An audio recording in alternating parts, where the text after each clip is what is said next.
संयुक्त किसान मोर्चा के डॉक्टर अशोक धवले ने बताया कि 27 सितंबर को महाराष्ट्र बंद को बड़ी सफलता दिलाने के लिए बैठक में विभिन्न क्षेत्रों से लगभग 100 संगठनों के 200 से अधिक नेताओं ने भाग लिया। पत्रकारों से बात करते हुए भालचंद्र कोंगो ने सभी संगठनों से आंदोलन को सफल बनाने का आह्वान किया। उन्होंने कहा, भारतीय जनता पार्टी ने 2014 से देश को बेचने का फैसला किया है और देश की जनता उन खतरों से वाकिफ है। विद्या चौहान ने कहा, केंद्र सरकार ने मजदूरों और किसानों के खिलाफ नीति लागू की है।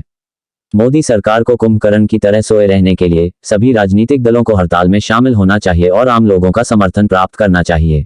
जी, आज की जो पत्रकार परिषद बुलाई गई है, भारत बंद का जो कॉल दिया है संयुक्त किसान मोर्चा ने, और पूरे भारत भर में एक बड़ा आंदोलन शुरू हो चुका है उसको सफल करने में। तो कल बम्बई में एक बैठक हुई थी, यहाँ के 100 से ज़्यादा जन संगठन, राजनीतिक दल, ट्रेड यूनियंस के साथी जमा हुए थे, उसके लीडर जमा हुए थे, और एक निर्णय हुआ है कि इस बार हम लोग बम्बई को बंद करेंगे, पूरे महाराष्ट्र को बंद करेंगे। उसको लेकर हम लोग 100 से ज़्यादा पब्लिक मीटिंग ले रहे हैं, रेलवे स्टेशन के बाहर, बस्तियों में, कामगार बस्तियों में, अलग अलग इलाकों में, और हम लोग 3 जगह पे रास्ता रोको भी करेंगे 27 तारीख को, और उसके लिए एक बड़ी तैयारी चल रही है।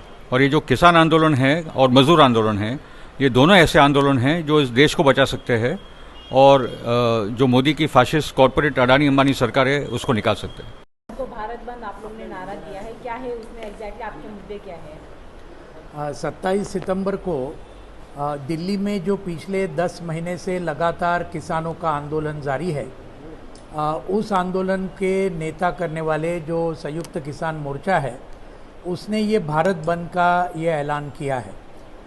इस भारत बंद को पूरे देश भर के सभी केंद्रीय मजदूर संगठनों ने पूरा समर्थन दिया है।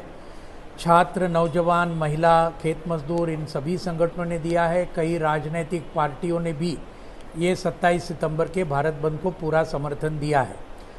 भारत बंद बुलाने का मुख्य जो मकसद है और उसके अंदर जो हमारी मांगे है कि ये बीजेपी के केंद्र सरकार ने पूरे देश को पूरा ख़त्म करने को लिया है। पहली बात तो ये पूरे 3 कृषि कानूनों को रद्द करना चाहिए, 4 लेबर कोड को रद्द करना चाहिए, इलेक्ट्रिसिटी अमेंडमेंट बिल को वापस लेना चाहिए, और उसके साथ में ये जो बातें हैं, डीजल पेट्रोल के दाम बहुत बड़े पैमाने पर बढ़े हैं, उनको आधा करना चाहिए। और किसानों के लिए ये जो आज एमएसपी का ठीक तरीके से उसका ये कैलकुलेशन करके लागत खर्चे का 1.5 गुना दाम हर किसान को मिलना चाहिए, इसके मुताबिक एक केंद्रीय कानून बनाना चाहिए। डीजल, पेट्रोल और गैस की जो पूरी बढ़ती हुई कीमतें, उनको आधा करना चाहिए, मैंने कहा।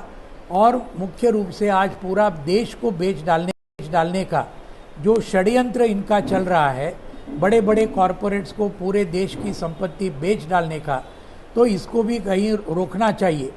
इसके लिए ये सभी लोग आज मोदी सरकार की नीतियों के खिलाफ 27 सितंबर को भारत बंद बहुत ही ज़बरदस्त तरीके से पूरे देश भर में कामयाब करेंगे। लाखों लोग इसके पीछे पिछले कई दिनों से चले। जैसे भी आपको मालूम है कि 27 सितंबर को किसानों के समर्थन में और जो मजदूरों के खिलाफ जो कानून बन रहे हैं, 48 कानून जो है, उसके 4 कानून बना करके उनके ऊपर भी दमन हो रहा है। तो इसके लिए 27 तारीख को राष्ट्रव्यापी बंद है। वो बंद में मुंबई की जनता उसमें शामिल होने वाली है। कल 100 संगठन के 200 कार्यकर्ता की एक मीटिंग हो गई, उसमें कार्यक्रम तय हो चुके हैं। मुंबई में लाखों पर्चे बंटने वाले हैं। मुंबई के दक्षिण मुंबई, पूर्व और पश्चिम उपनगर में 60 के ऊपर हुआ, 100 के ऊपर किसान वहाँ गुजर गए करके हुतात्मा हो गए। मगर ये आपने देखा कि आंदोलन को गुमराह करने के लिए एक जगह यानी एमएसपी भी बढ़ा दिया गया है, मगर वो सफिशिएंट नहीं है। वहाँ बराबर जैसे स्वामीनाथन आयोग के से ये नहीं मिला है, मगर कुछ ना कुछ दिखाने के लिए करने की कोशिश जारी है। आंदोलन का असर होता है। अगर आंदोलन नहीं किया तो ये सब देश बिक जाएगा।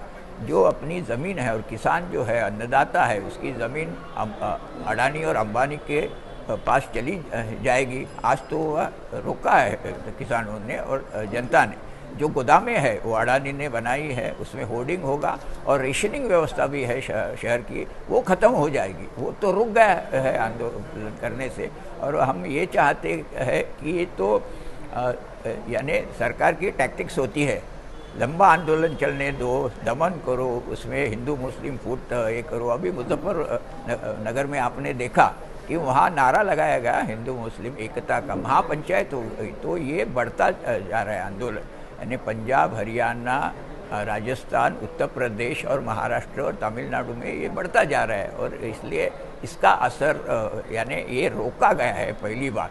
अभी हमें ये आंदोलन की जीत करनी है, इसलिए हम अपील करते हैं कि सब उसमें शामिल होना चाहिए।